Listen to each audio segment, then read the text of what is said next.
Book 36, Mr. Mischief. It really is a pantomime.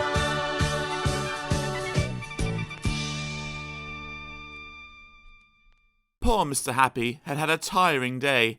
Rushing here and there and back again, cheering people up was hard work.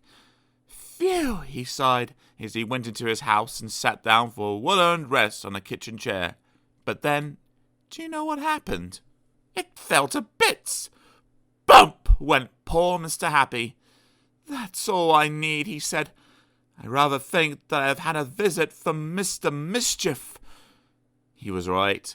Outside Mr. Happy's house, and running away as fast as his little legs would carry him, was a small, mischievous figure, Mr. Mischief. "Oh, Mischief, glorious Mischief," he cried. "I do so love it." And he ran giggling into the night. The next morning, there was a knock at Mr. Greedy's front door. But when he went to answer it, there was nobody there. But what was there was a box, and inside the box was a large chocolate cake filled with cream and with the most delicious-looking pink icing. Mr. Greedy's eyes gleamed. He licked his lips and shut his eyes and opened his mouth and took a large bite. Ugh!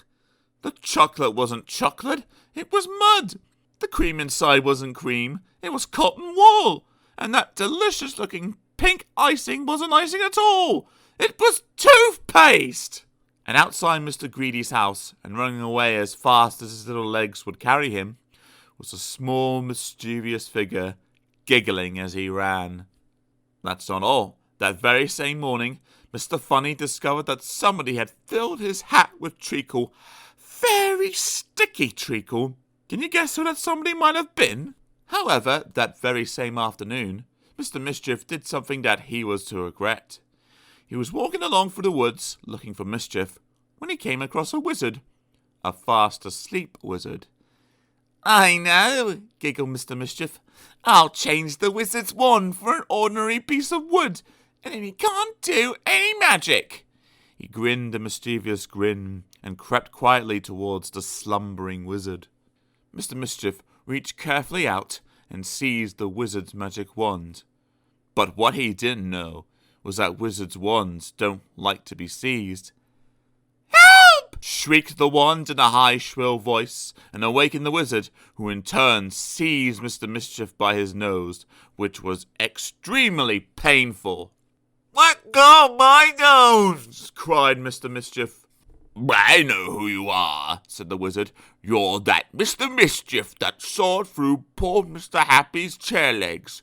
And," he continued, "baked a rather unusual cake for poor Mr. Greedy. And," he went on, "put treacle in poor Mr. Funny's hat.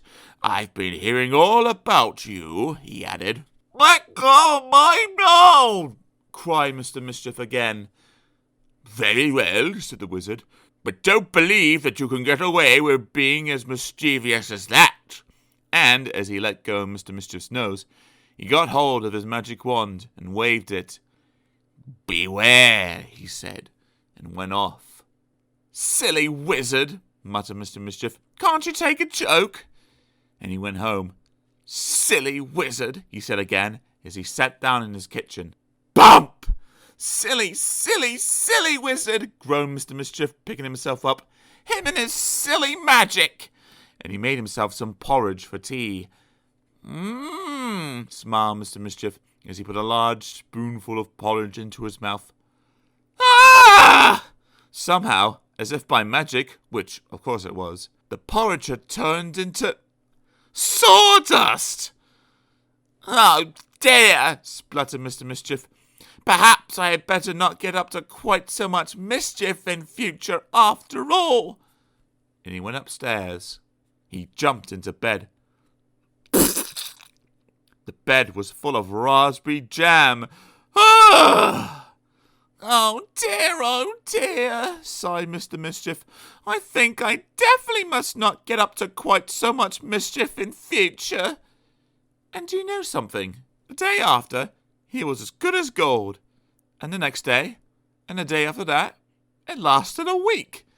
And then That old mischievous urge got the better of him. He just couldn't help himself. It was a Saturday night. He crept into Mr. Fussy's house when he was fast asleep. And can you guess what he did? "Oh, what a beautiful piece of perfect mischief!" he cried as he ran giggling home. He'd cut off half of Mr. Fussy's mustache. Isn't that terrible? Poor Mr. Fussy. He was absolutely horrified when he awoke and found out. But even that terrible piece of mischief is not the end of Mr. Mischief's story. So, before you read this last page, just take a look out of the window. Go on. You can't see a small, mischievous figure anywhere about. Can you? Are you sure?